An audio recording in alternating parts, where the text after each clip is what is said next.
Welcome করছি নতুন একটা রেসিপি দেখার জন্য। দেখে বুঝতে পারছেন আমি আজকে কি নিয়ে হাজির হয়েছি। হ্যাঁ, পাতুরি নিয়ে হাজির হয়েছি। বিভিন্ন মাছের পাতুরি টেস্ট করা হয়েছে, কিন্তু লোটা মাছেরটা কখনোই খাওয়া হয়নি। আজকে আমি হাজির হয়েছি লোটা মাছের পাতুরি নিয়ে। লোটা মাছ দিয়ে সাধারণত ফ্রাই, ভর্তা এবং ভুনা করাই হয়, পাতুরি কখনো করা হয়নি। এটা আমার লাইফের ফার্স্ট। এত মজা লেগেছে বলার মতো না। আমি তো মনে করেছি বিশেষ কোনো গেস্ট আসলে এই প্রিপারেশনটা অবশ্যই রাখবো। সবচেয়ে মজার ব্যাপার হচ্ছে আমি এই রান্নাটা আমার হাজব্যান্ডের কাছ থেকে শিখেছি। পুরো রান্নাটাই ও নিজে হাতে করেছে, আর আমি ওর হেল্পিং হ্যান্ড হিসেবে পাশে ছিলাম। আমার হাজব্যান্ড কখনোই রান্না করেনি, এটাই ফার্স্ট রান্না করছে, অথচ এত টেস্টি হয়েছে। আউটস্ট্যান্ডিং, দুর্দান্ত পারফরমেন্স। তাহলে বুঝতেই পারছেন রান্নাটা কতটা সহজ আর কতটা টেস্টি।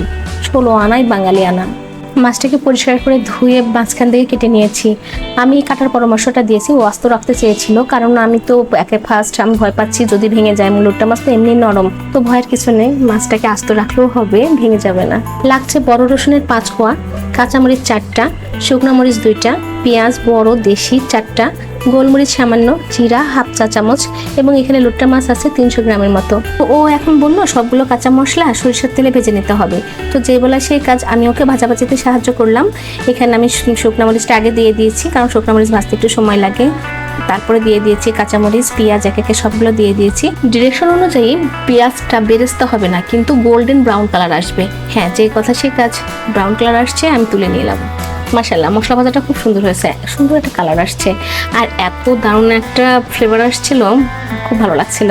তো এবার এই মশলাগুলোকে পেস্ট করে নেওয়ার পালা। আমি বললাম যে ব্লেন্ড করে ফেলি, তিনি বললেন না, ব্লেন্ড করার দরকার নেই, যেহেতু 16 আনাই বাঙালি, তো শিলপাটায় বেটে ফেলি। আমি যেহেতু হেল্পিং হ্যান্ড ছিলাম, বাটতে গেলাম, তিনি দিলেন না, তিনি নিজে হাতেই সবগুলো বাটলেন। মাশাআল্লাহ, খুব ভালো লাগছে। দেখুন পেস্টটা কত সুন্দর ঘন হয়েছে। তো এবার লাগছে হলুদ 1 চা চামচ, ধনে গুঁড়া 1 চা চামচ, স্বাদ মতো নুন, আর লাগছে ধনে পাতা। সবগুলো মশলা একসঙ্গে ভালো করে মাখাতে হবে।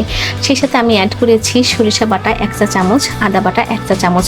সবগুলো মশলা একসঙ্গে ভালো করে মাখানো হয়েছে। মাখানো মশলার ভিতরে 1 টেবিল চামচ সরিষার তেল অ্যাড করে আবারও সেটা ভালো করে মাখানো হয়েছে।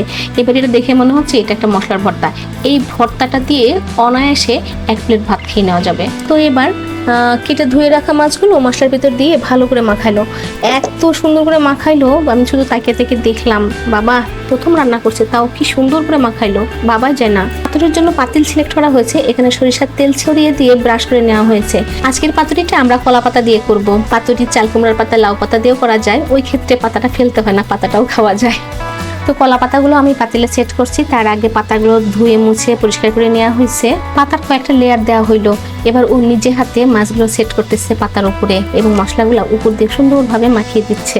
পারি না বা পারিব না এ কথাটি আর বলিও না, আজকের রেসিপি এটাই প্রমাণ করে দিল। কি সুন্দর হয়েছে, একদম পাকা রাঁধুনির মতন করে সেট করেছে। তো হাত ধোয়া একটু জল উপর দিয়ে ছড়িয়ে দেওয়া হয়েছে, একেবারে সামান্য বাটি ধোয়া পানিটা। যেহেতু এটা লোট্টা মাছ, তাই পানি দেওয়ার কোনো প্রয়োজন নেই। দেখুন ফাইনালে আমি উপরের অংশটা কিভাবে পাতা দিয়ে মুড়ে দিচ্ছি। পাতা দিয়ে এমনভাবে মুড়তেছি যেন কোনো অংশ ফাঁকা না থাকে। হ্যাঁ, কোনো অংশই ফাঁকা নেই, এবং সুন্দরভাবে মুড়ে দেওয়া হয়ে গেছে। এবার ঢাকনা দিয়ে ঢেকে দেবো। ঢাকনা দিয়ে ঢেকে এটা আমি মিডিয়াম হিটে রান্না করব। প্রথম অন্তত লো হিটে রাখবো, তারপরে একটু বাড়িয়ে দেবো, তারপরে আবারও লো হিটে দিয়ে দেবো। আমি ঢাকনা খুলে আপনাদেরকে দেখিয়ে দিলাম কি অবস্থা আসছে, এবং লাস্টের যে 5 মিনিট সেটা কেমন হিট হবে সেটা আমি দেখিয়ে দিলাম। আমাদের লোট্টা পাতুরি অলমোস্ট ডান। এবার পাতিল থেকে তুলে নিয়ে কিভাবে সার্ভ করবো সেটাও আপনাদেরকে দেখিয়ে দিচ্ছি। যেহেতু আমরা মাছ সব একসঙ্গে রান্না করেছি, একই পাতার ভিতরে আলাদা আলাদা করে টুকরা করে পাতায় মুড়িয়ে সুতা দিয়ে পেঁচিয়ে দিয়ে রান্না করা হয়নি, তাই তুলাটা একটা ভয়ঙ্কর ব্যাপার ছিল, যদি ভেঙে যায় খুলে যায়। মাশাআল্লাহ, কোনো সমস্যা হয়নি, একদম সুন্দরভাবে তুলতে পারছি। চওড়া একটা খুন্তি দিয়ে তুললেই হবে, কোনো ভয় নেই। দেখুন কি সুন্দর হয়েছে, জাস্ট ওয়াও। এত সুন্দর ঘ্রাণ বের হচ্ছে, একটা মাছও ভাঙেনি, এত সুন্দর জমে একদম মজে ক্ষীর হয়ে গেছে। সরি, ক্ষীর না, একদম পাতুরি হয়ে গেছে। আর দেখুন কি সফট, কি ফ্রেশ, একদম জুসি। গরম ভাতের সঙ্গে পরিবেশন যা লাগবে না। হ্যাঁ, আমি গরম ভাতের সাথে মৌসুমের ভর্তা আর এই পাতুরি দিয়ে পরিবেশন করেছি, সাথে একটা কাঁচা লঙ্কা। Just wow. তো all credit goes to my husband, dear husband, thank you so much. আশা করি তোমার কাছ থেকে আরো মজার রেসিপি পাবো। তো ভালোবাসা রান্নার প্রতি সবার ঘরে বৃষ্টি হয়ে নেমে আসুক। আজ এই পর্যন্তই, আল্লাহ হাফেজ।